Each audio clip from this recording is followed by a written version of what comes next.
You are listening to the Therefore I Geek podcast, episode 82. Hi, everybody, and welcome to Therefore I Geek. I'm Andrew. I'm the dude. And today we're going to be talking Westworld. Specifically, we're starting with the 1973 film, and then we're going to transition into talking about the 2016 HBO series that will be premiering, a week from today, which we're recording. October 2nd, yeah. So we've both just watched the feature film from 1973, written and directed by Michael Crichton. Jurassic Park fame, Sphere fame. So I was looking at his Wikipedia page. Yeah. He had basically 9 films, like 9 of his books in a row turn into films. So he wrote a number of books under a pen name starting back in 1966, but in books under his own name starting in 1972 and going all the way to 1995, 9 books in a row: The Terminal Man, The Great Train Robbery, Eaters of the Dead, Congo, Sphere, Jurassic Park, Rising Sun, Disclosure, and The Lost World. I remember Congo. I like Congo. It's not good, but I like it. No, it's not. It's really ridiculous. Yeah, it really is. Also, I always forget until I watch the early scenes of it, is that, oh crap, I'm blanking on the actor's name. Guy from Evil Dead. Bruce Campbell. Yeah, Bruce Campbell's in it for about a minute and a half. Like in the very beginning, right? Doesn't he die or something? Yeah. You know who's also in Congo? For those who are big fans of Mystery Science Theater 3000, one of the best episodes of that show is where they made fun of the movie Mitchell with Joe Don Baker. Yep. And Joe Don Baker is in Congo. Nice. He's like the guy in the control room. He's the one who's all about like getting the oh, okay. Getting the diamond. Yeah, he's like all about that. Yep. That's him. Yeah, I mean, Crichton was a big novelist, I guess, throughout the 80s and 90s, and then like all of a sudden just everyone started making his movies. I guess I would have to say like Jurassic Park was the one that kind of put him on the map as far as like adaptations are concerned, because I just remember after Jurassic Park, then every single Michael Crichton book was being adapted, and it was like from the author of Jurassic Park. Yeah, although at the same time, looking at the numbers, 5 of the books were written before that. Or like 5 of them were before that. Congo, Sphere, Eaters of the Dead, Great Train Robbery, and Terminal Man. And at least 2 of those movies were before Jurassic Park. Well, Sphere was definitely after Jurassic Park. I think Congo might have been at the same time. Terminal Man, Great Train Robbery, and Andromeda Strain were all before. Right. But yeah, he's one of those people. I was thinking about it kind of when we were kids. It was kind of like the big time for what they call thrillers in terms of like novels. And between John Crichton and Tom Clancy were kind of the kings of that. Would you add Robert Patterson to that too, or is he less of a thriller guy? I was thinking Patterson and maybe John Grisham. Grisham, definitely, yeah. But like those were like the pillars of that genre. And I mean, I've read a lot of the John Crichton books, and I really enjoyed them. And I always forget that he wrote and directed. Michael Crichton. Yes, Michael Crichton. I don't know where I was going with that one. No, but I always forget that he also wrote and directed Westworld. Right. Which I thought was pretty cool. It's a lot of fun. It's very 1970s, very of its time. If you look at the IMDb page for it, it's at the top. It's like people who had liked this also liked, and it's like Logan's Run, Omega Man, Soylent Green, Rollerball, and Andromeda Strain. And I'm just like, yeah, those are all like really similar kind of films. They very similar feel. It's kind of that 1970s, not happy science fiction. No, well, I mean, like, a lot of that has to do with, like, the Watergate stuff and the post-Vietnam War eras. Like, a lot of those early 70s mid-70s science fiction and thrillers were super, super pessimistic about the future, very technophobic, and a lot of it I think has to do with just where the country was in the 70s. It was not a happy time. Oh no, absolutely. If you watch the Star Wars documentary, Galaxy of Dreams, it actually talks about the feel of science fiction films of this time, and it's exactly what you said. It's the post Watergate, post Vietnam feeling. Now, we should point out that Westworld was actually released pre-Nixon resignation. It was released in '73, so Watergate was just getting started.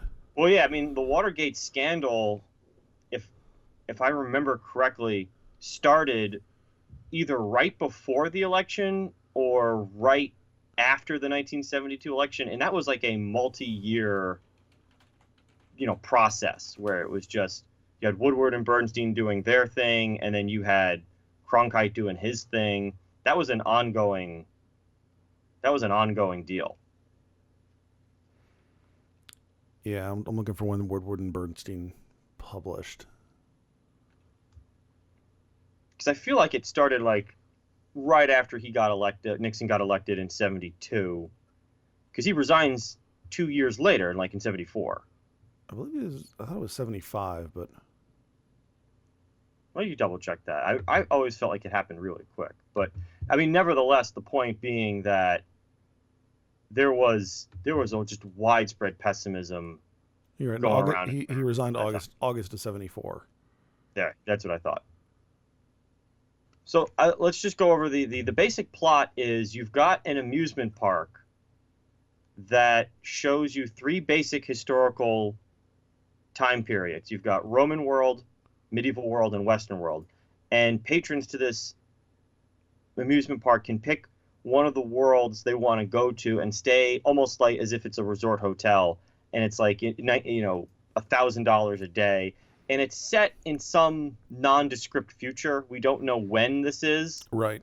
But we just assume that it's the future because of the robot technology and the kind of interesting plane they fly in on. Yeah. Nevertheless, they use gigantic, computers and reel-to-reel, so they haven't quite. They fake some of it, but those computers were advanced to them. And the basic plot is you can live in this world, and you've got these two guys.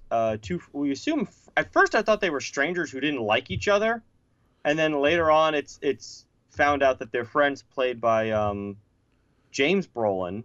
I played John Blaine, and then John Blaine, and another guy who Richard Benjamin, who plays Peter Martin. Who is kind of the protagonist, and we finally learn that he's had a divorce, so he's kind of like this is his getaway with his buddy. Yeah, and basically she's taking him to the cleaners. Right, and because this is in the age where now you've got like the no-fault divorce laws are coming into effect now, and so people are getting divorced, and she's taking them to the cleaners, and they're just trying to have like this guy's week where they can just get away from reality. Yep. But I always felt that was funny because it was never really kind of played into in the film, because at first I thought these guys were strangers and didn't like each other. Right. And then it turns out, they're actually buddies. Well, and part of where that comes from is the film in general is fairly dialogue light. Yeah. In fact, I think the last 20 minutes of the film, there's no spoken dialogue at all, or almost none. Well, you've got that one girl in the dungeon saying, "Help me," and no water. Right, and yeah, but I think that's it for the last 20 minutes of the film. Yeah, what I found really funny about that is he gives her water thinking it's a person, and it turns out to be a machine, and the water still short circuits her. Yep. Even in the future, water, the most deadly thing to robots. Yep. And basically the plot is these robots go haywire. So we have an amusement park where the main attraction goes haywire. Gee, does that sound familiar? Yeah. and it's definitely there's this the person who it's again kind of stereotypically who's trying to warn people against what's going on. Hey, there's a problem. Hey, the robots seem to be having these accelerated rates of failures and whatnot, and nobody wants to listen. Yeah. No, we're fine. We can't shut it down. We're making too much money. Mm-hmm. And especially if you've read Jurassic Park versus just seen the film, John Hammond is very much in that vein, right? He's very much super different in the book than he is in the movie. Like he is much more obsessed with making money and keeping the park open than he is with, and completely fooled by the illusion of control. Yes. Like especially that's his undoing in the book is he goes out for a walk. Yeah. Thinking like everything's under control. Yep. What I found interesting, and you probably noticed this, is kind of Westworld. You can see hints of future science fiction films that are now like staples today, right? So the three that popped into my mind while rewatching this, I'm certain were the three that popped into your mind, were obviously Jurassic Park, Terminator, and Blade Runner. Blade Runner didn't pop into my head while I was watching it, though. I can see where you're getting at. I mean, just the visual cues from Blade Runners with the glow in the eyes. Yes, absolutely. I'm not talking about the book. I'm talking about the film. No. Yeah, absolutely. No.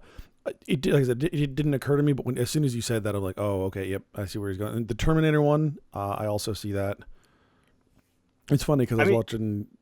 I finally found my copy of Jodorowsky's Dune, and one of the things they attribute to having gotten taken from the Jodorowsky Dune book, like his Bible for the book, is the first person kind of through the robot's eyes look. Except this predates that. Yeah, I was about to say, like, we see that. We even see, like, heat vision that we would have seen in The Predator in 1984. When was Predator? 83? Let's look. Or later 80s. Maybe it was 87. But it was definitely in the 80s. I have a feeling 87, actually. 87, okay. But no, it's funny, like I said, because Jodorowsky's doing, they take credit for that, and it's like, huh, wait a second. Yeah, I guess what I didn't look up before starting to record was how popular the film was. You know, was it one of, you know how like you've got these movies that are like big hits with audiences and no one really cares about them, like, you know, some of the like the later song and dance James Cagney films. Sure. Or you've got a movie like this that basically everyone in, you know, Hollywood, like the up and coming Hollywood bunch saw, like that became their movie. I was curious where this one sat, and it's funny because I don't remember ever having conversations about, you know, Westworld's impact on cinema, but you could feel like it obviously has a lot of impact here. Yeah. At least it looks like it has a lot of impact. You don't know if it's like coincidental or not. Yeah, that's a good question, and I'm not sure, honestly. Just kind of take a look. I'm actually having a hard time pulling up any legitimate numbers on it. Mm-hmm. I think it would probably take us a little while to find some of that. Yeah.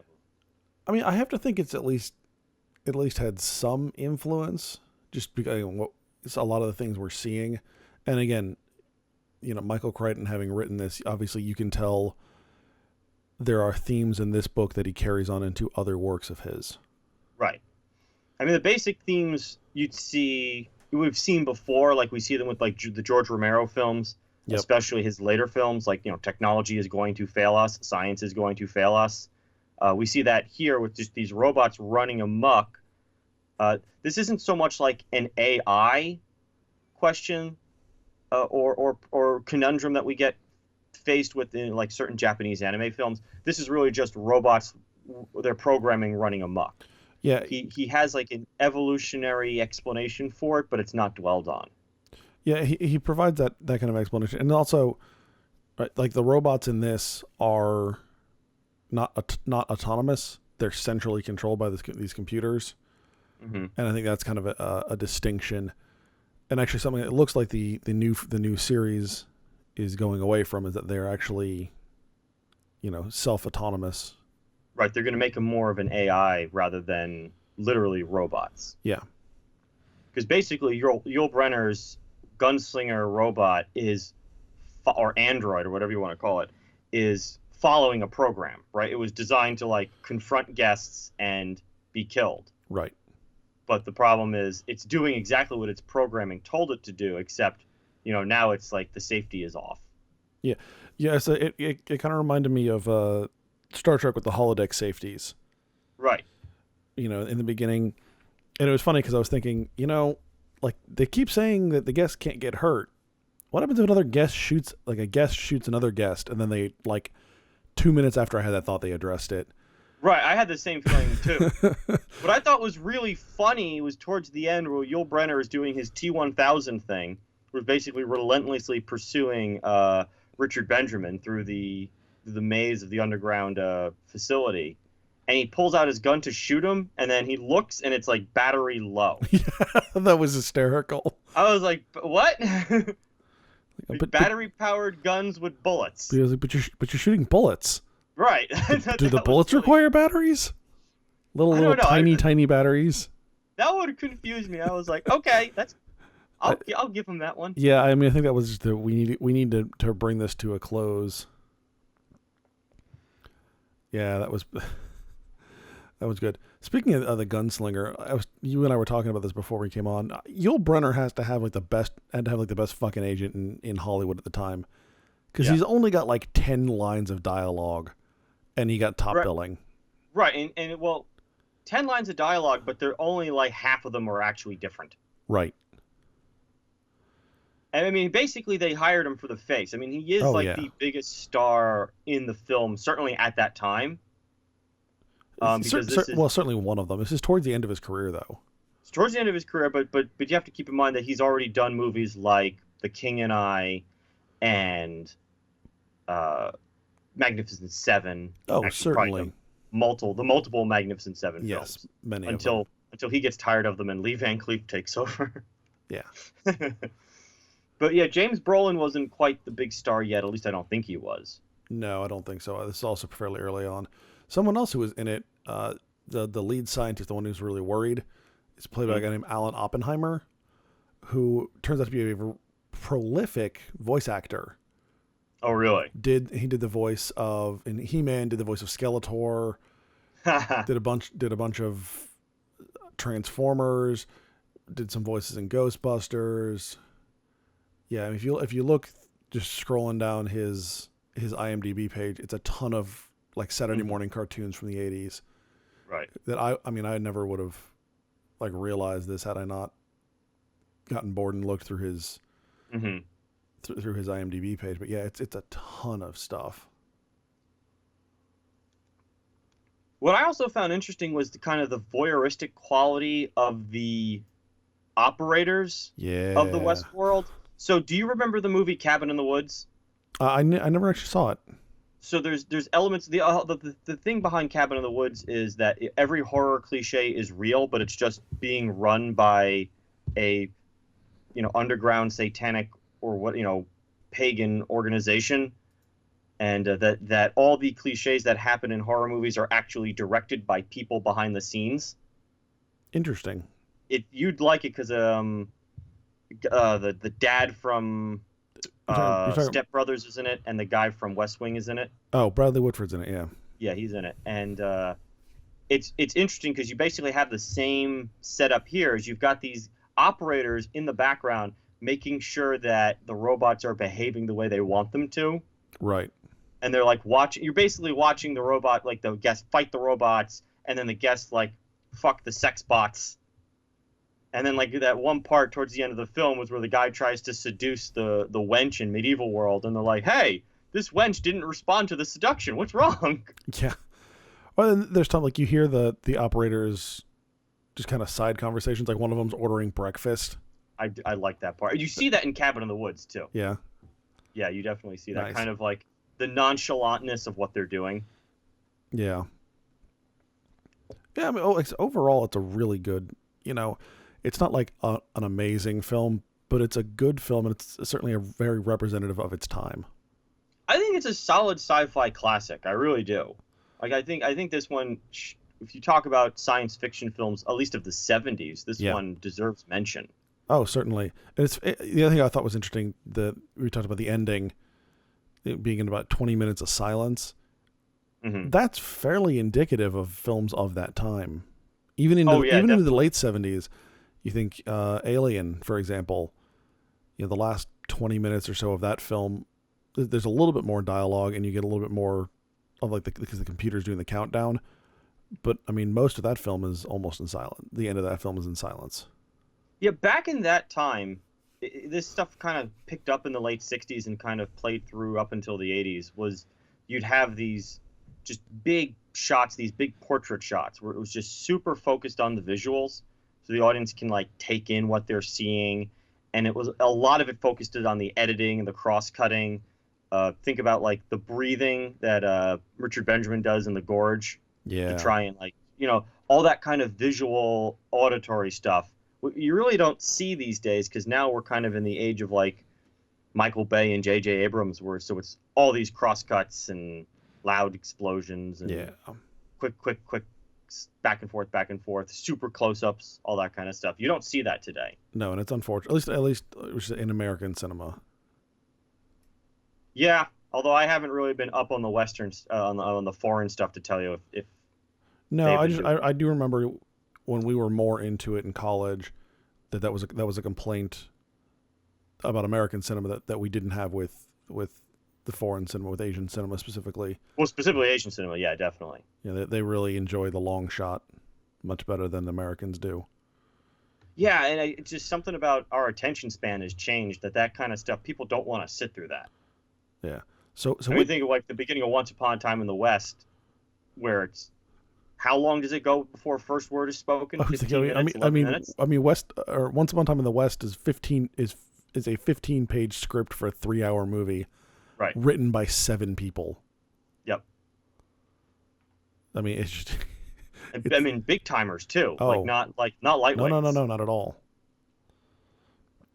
Yeah, but getting back to Westworld, I think it's funny. I did see this in college, and I almost completely forgot about it. Yeah. Like, it basically blended in with all the other westerns that I had seen, and I was like watching kids, like, oh, I remember that. Oh, this is great. Well, it's another one of those things. They take all of the tropes from both some that make You want to take that one again? Yeah, I'll try that again. Relax, folks. He'll be fine. It's like one of those news clips you watch and suddenly they just can't talk.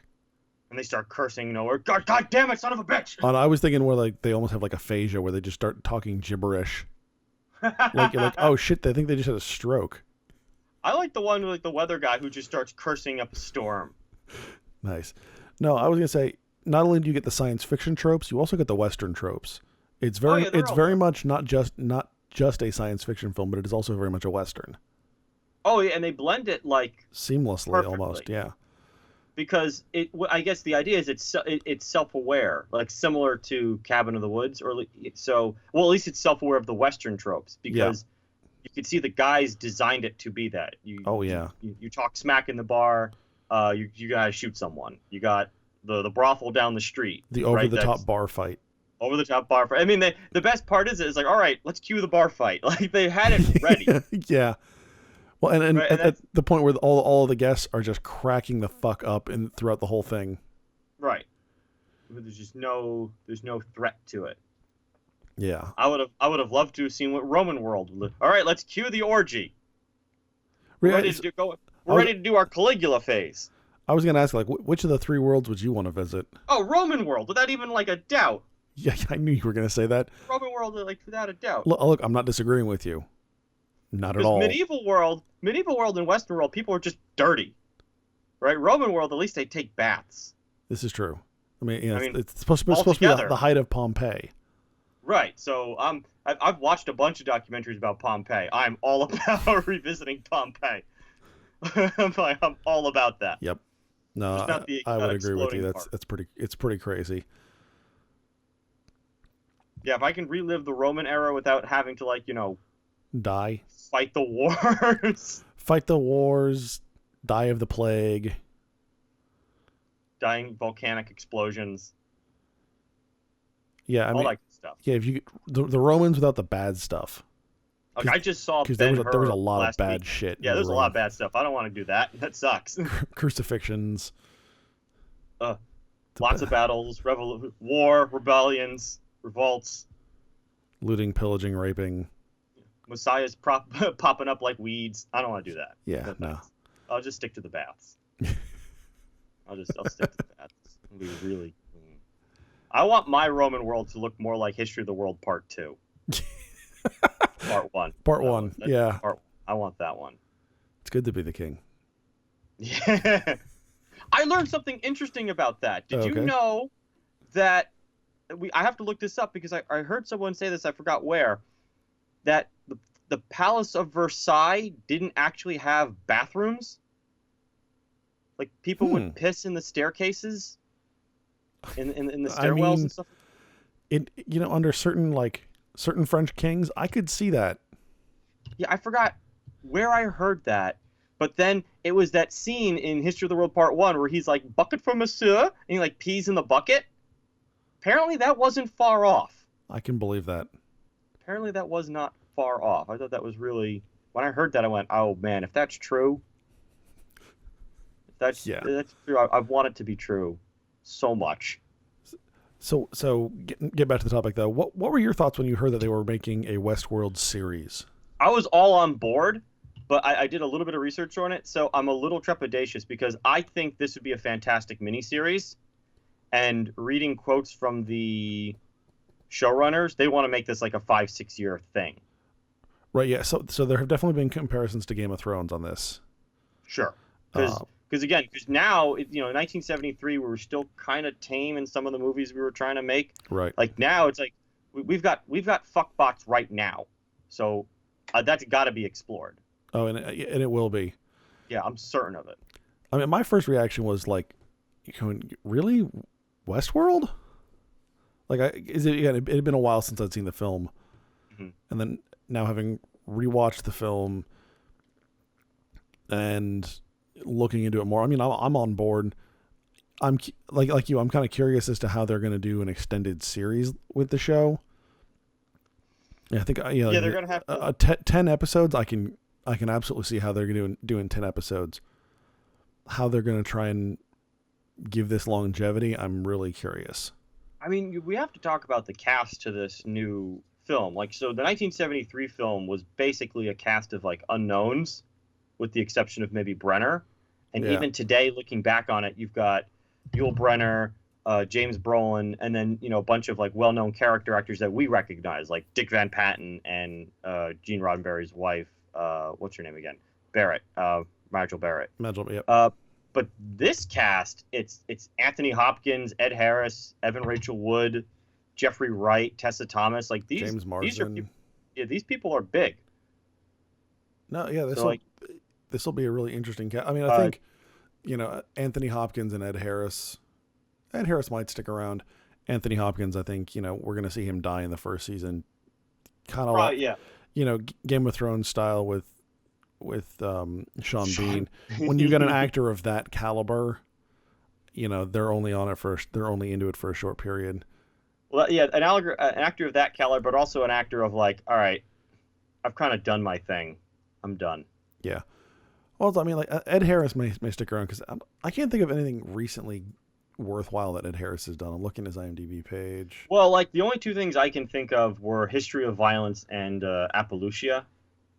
Western he did Viggo Mortensen, but that was maybe 10 years ago. I mean, he's done a number of things. Snowpiercer he was in. Oh, the train movie? Yeah, I've heard a lot of good things. I still have not watched that. Neither have I. Yeah, looking through it, yeah, I think Appaloosa's probably in 2008. Probably. Oh, okay. I mean, he's done a lot. He's done a lot of stuff in there. Almost none of it's ringing a bell. Right. Pain and Gain. That was that stupid. I wanted to see that though. It looked stupid, but I was all on board with the stupidity. Yeah, I mean, that was one of those, I remember reading an article about that one where it was like, yeah, they made this into a comedy. Oh, by the way, the two main characters are in jail because they fucking murdered a dude when they because they tried this once it went badly. They tried it again and they ended up killing a dude. Yeah, it's like that's the perfect movie for Marky Mark and The Rock. Yeah. So I mean, I'm excited though. HBO doing this. Yeah, I just think right now, as far as like premium cable stuff goes, like right now it's far more interesting than what's going on in the cinema. I mean, we gotta talk about the what happened over the summer at some point. We really do. Yeah, well, I would say that's far more interesting, and also, I think HBO, or like this is the kind of channel that can do this kind of science fiction. They want to. That's the thing, is there's a drive to, and they can take that chance. Yeah, and I think, I mean, honestly, I think we're going to get some. Well, we're going to get sex and violence and all that stuff. I think we're actually going to get some of the moral conundrums that you and I want in science fiction. No, I think so. I mean, it was kind of funny. So I was reading one of the articles on this, and one of these showrunners, Lisa Joy, says, or I think it was Lisa Joy, says, when I play Grand Theft Auto, I'm such a nerdy little law abider because I've always had this active imagination, which I sympathize and empathize with things. When other people turn off the game, they don't think, oh my goodness, I just ran over 4 pedestrians, how terrible. I wonder if their family has health insurance. So, I mean, that's really interesting is, when we play video games, like I've been playing TIE Fighter for the last 2 weeks. I think I've shot down like 400 spacecraft. Right. Like, obviously, those aren't real pilots. The same thing with Grand Theft Auto. When you play it, they kind of look like people, but we know they're just sprites. When we get into the realm of androids and robots that look like people and are designed to act like people, right, those moral intuitions really start to change, even though they truly aren't any different from the pilots in TIE Fighter. Right. Well, there's that, and also, I mean, again, just going back to Star Trek, something Star Trek certainly delved into in the Next Generation. What's the definition of alive? Sure. Right. At what point do these robots, are they considered alive? Are they, are they sentient? Are they just tools?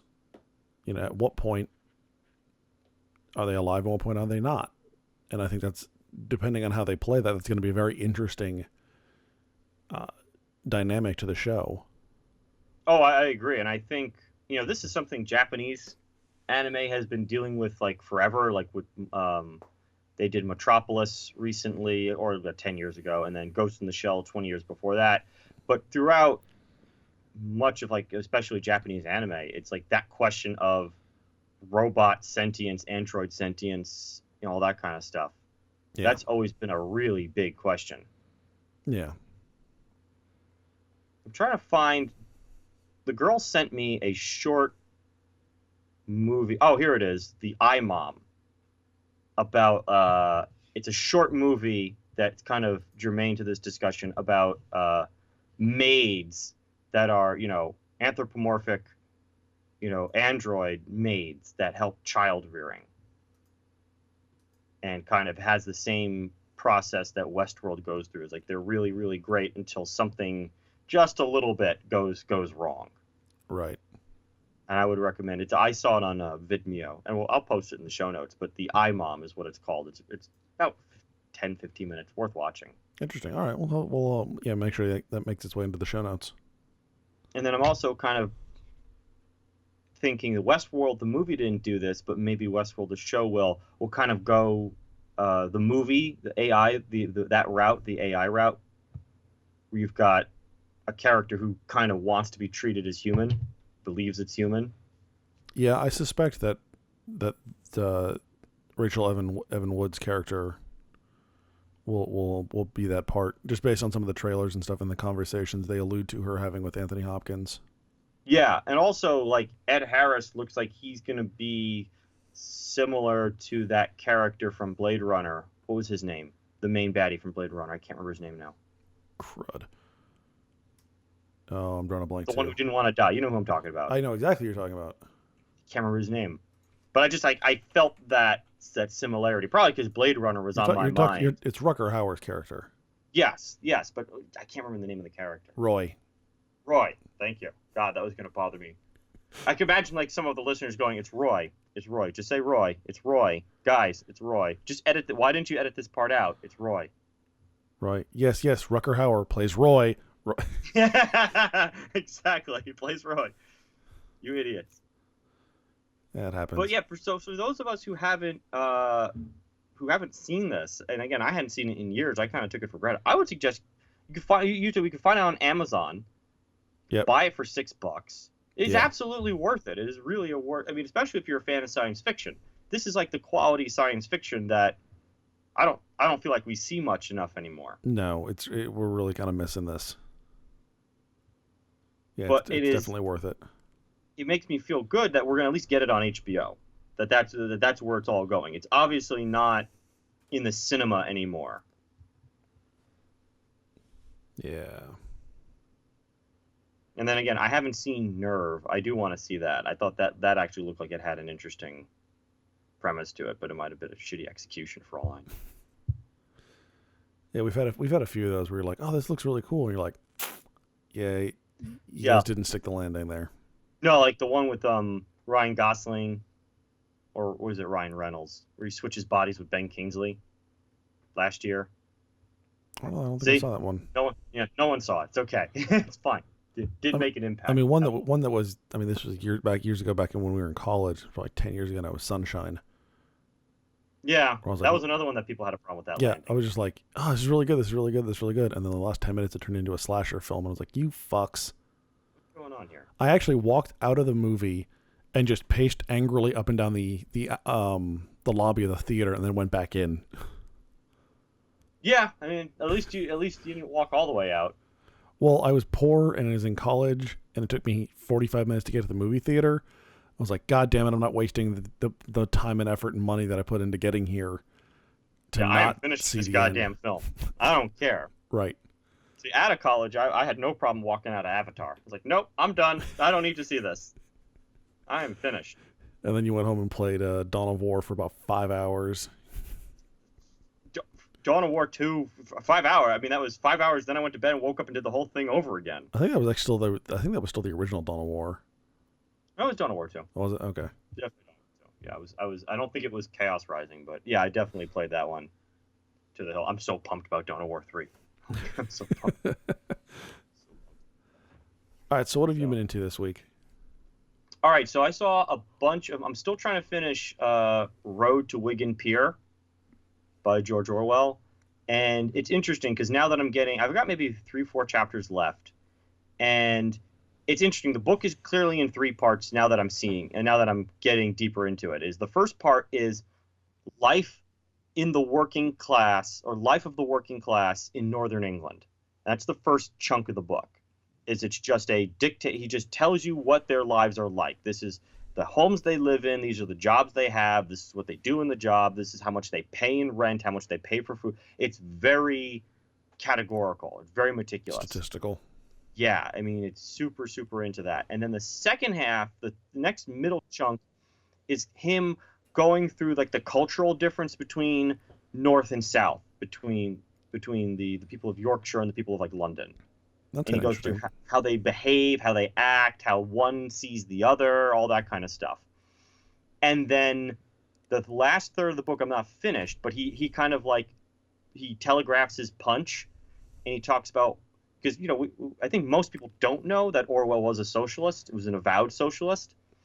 And in the book, he tries to describe how he thinks socialism will work for the working class and why people are not going for it.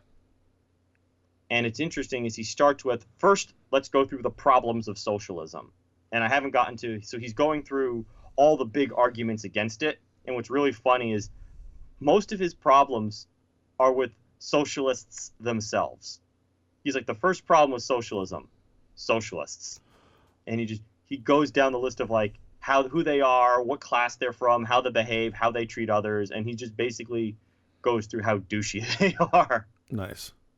So it's really, really an interesting book. And there, like I said earlier, I found at least 2 connections to 1984, particularly in the middle of the book, where he refers to how the working class get easily distracted by gambling and horse racing and going to the pub and all that kind of stuff. And he says, one would suggest that the government and politicians do this on purpose to distract the working class from the conditions they're really in. And then he says, having met government officials, I do not attribute them the intelligence to pull this off. Right? But in 1984, there is a part of the book where he's clearly saying that there's a lottery that exists, and that there's the pubs still exist, the proletariats drink beer, and in 1984, Winston clearly states that is a design of the government. particularly the lottery, where he says, everyone, all the proletariats play the lottery, but no one in London wins. Everyone who's ever won the big jackpot is from somewhere else. And he goes, probably the case in that somewhere else, they're being told someone in London has won the big jackpot. So there's these interesting connections in the book. And other than that, I saw 4 movies last weekend. I'm trying to play catch up. I can see these for free because they've been out a little while. Pete's Dragon, Kubo and the Two Strings, War Dogs, and Ben-Hur. And they were all pretty good. Pete's Dragon was just kind of okay. Just kind of okay. I was never a big fan of Pete's Dragon as a kid anyways. Neither was I. I'm just a really big fan of Bryce Dallas Howard. Yeah. She's adorable in this, so that was nice. And Kubo and the Two Strings, however, if you've got a young son, this is like the perfect boy adventure story. It is really I mean, kids will like it. I think adults will like it anyway. But this is like one of those classic boy adventure stories where it's like an adolescent boy going on an adventure and fighting monsters and ghosts and all that kind of stuff. Okay. It's really, really, really good. And the animation, it's kind of like a stop motion animation style.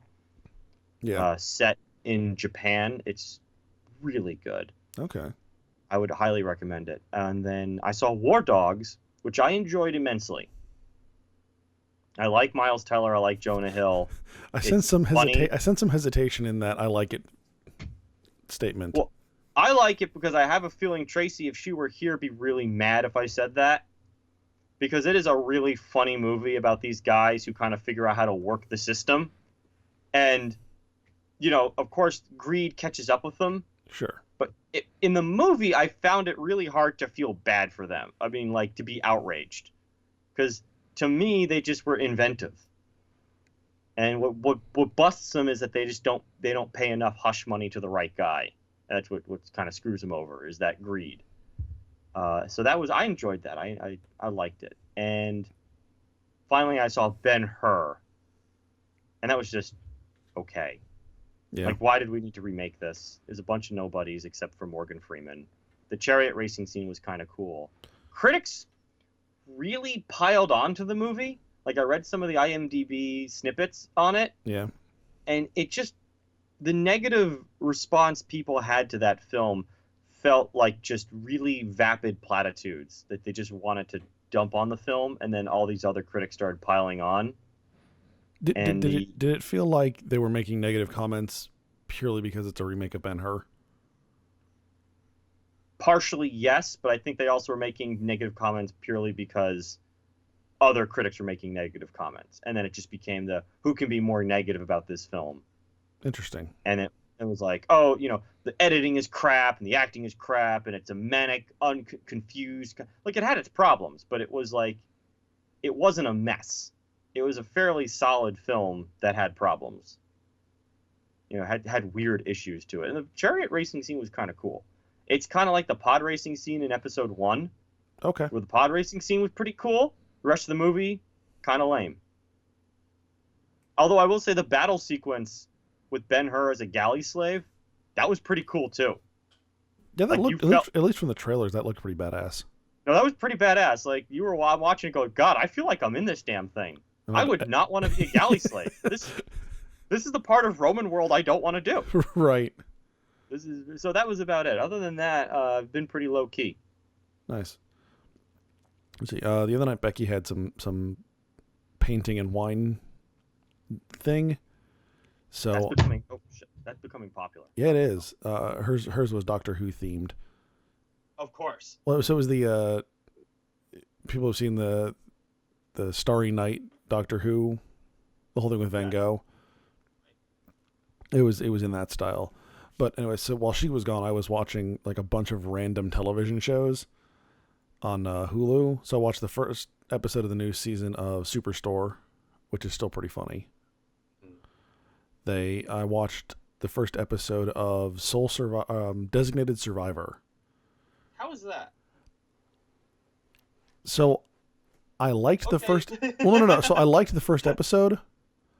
I'm not sure where the series is going. Like, right. There are potential storylines that they're setting up. At least storylines that have the potential to be for me to just be like, I don't care anymore. Right. It could. I already get the sense that it's going to turn into some like internal conspiracy by either like a general or something. Like they're already setting up something. Because there's no particular enemy or terrorist group claims credit for the attack, and it's very obviously meant to look like a Muslim terrorist group. Mm-hmm.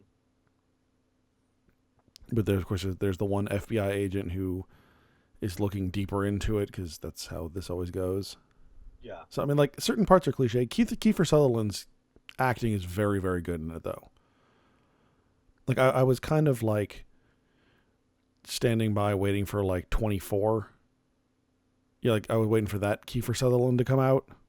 Yeah. And it's not. His character is very mild mannered, very much in over his head. You know, basically, like as the designated survivor, he's the HUD secretary, Housing and Urban Development Secretary. Right. So he is nowhere in the realm of competent to be the president of the United States. Like he's not. He's somewhere. He's in the line, but you know he's at the bottom. He's literally at the bottom of the line of succession. And Kiefer Sutherland very much plays the character that way, where he's not at all prepared for this, and he has to do it. Mm. And I think that was very well done. Aside from that, I caught this show called In Between on Netflix. yeah. Like the girl was watching some stuff. She likes to put just random stuff on.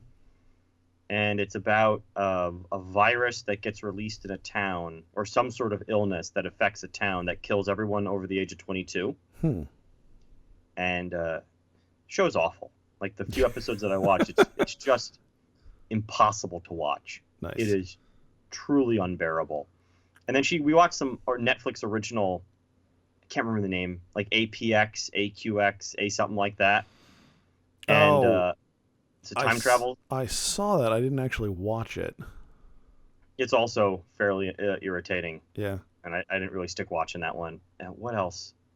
We watched the documentary Hot Girls Wanted from last year. How was that? I kind of wanted to watch that. So this is interesting. We could do a whole episode on this, because here's my main problem with documentaries, particularly quote-unquote anti-porn documentaries, is they never, especially ones that come from the left as opposed to like the ones that come from the right, because there's kind of two directions on this. Sure. And this one I sensed came from the left. They never come out and say anything concrete. Like they never says this is bad because this, here's why. Right? It's never that clear. It's, doesn't this look awful? Maybe we should do something. Gee, I wonder what that is. Right? It leaves a lot to the imagination. And you walk away going, well, that was kind of pointless. Yeah. Right? Because that was really just kind of it. It was like, oh, look at the lives these people lead. This is bad. And they'll drop these little things in there like, oh, the industry is mostly unregulated. So I'm sitting there going, are you saying we should regulate it? What kind of regulations are you saying? Why do you think? You know, I'm sitting there asking these questions to myself. And the documentary never goes near it. It really feels like a really extended version of MTV's True Life, except real. Yeah, it's funny you say when you say True Life not being real. A friend of my sister's was actually one of the people on True Life, and holy crap, was that made up? Yeah, so like to an impressive extent. Oh, was it? Oh yeah. Oh, like even the basic premise of what she wanted to be. It was like True Life. I want to be like a white rapper or something. It was. I remember that episode. Is that the one who raps at the old folks' home? I think so. Yeah.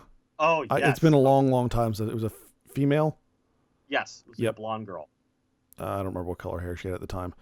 But yeah, I mean, it was really like the entire thing was put on. Oh wow, yeah. No, this obviously wasn't put on, but right. It felt like had that feel of that episode. And really, all I did was walk away with 5 new chicks I got to look up on Pornhub. That's really all I walked away with this film. Was like, I got to look these 5 up. Oh man. So that was, and I watched Rashida Jones has an interview on Vice, because Rashida Jones is the producer of this. This is Quincy Jones' daughter. She's in The Office and Parks and Rec, and she did I Love You, Man. She's one of the producers, and she does a Vice interview about it. And she at least gets to a little bit more of a coherent argument stance. Yeah, but this is not the kind of Andrea Dworkin type rhetoric that we saw in the 80s. This is not that. It's much more vague. That was kind of my main problem. It has like 1.5 stars on Netflix, but it is an interesting watch. Okay. That's basically it for me. Yeah. All right, folks, if you like what we do, make sure that you head on over to thereforeageek.com. Check out our blog posts on our podcasts. You can find us on Facebook, on Instagram, and on Twitter. And you can find this podcast and other podcasts like it on iTunes, Stitcher, SoundCloud, and YouTube. YouTube. So once again, I'm Andrew. And I'm twiddling my hair. I'm Dude. And you've been listening to Therefore I Geek.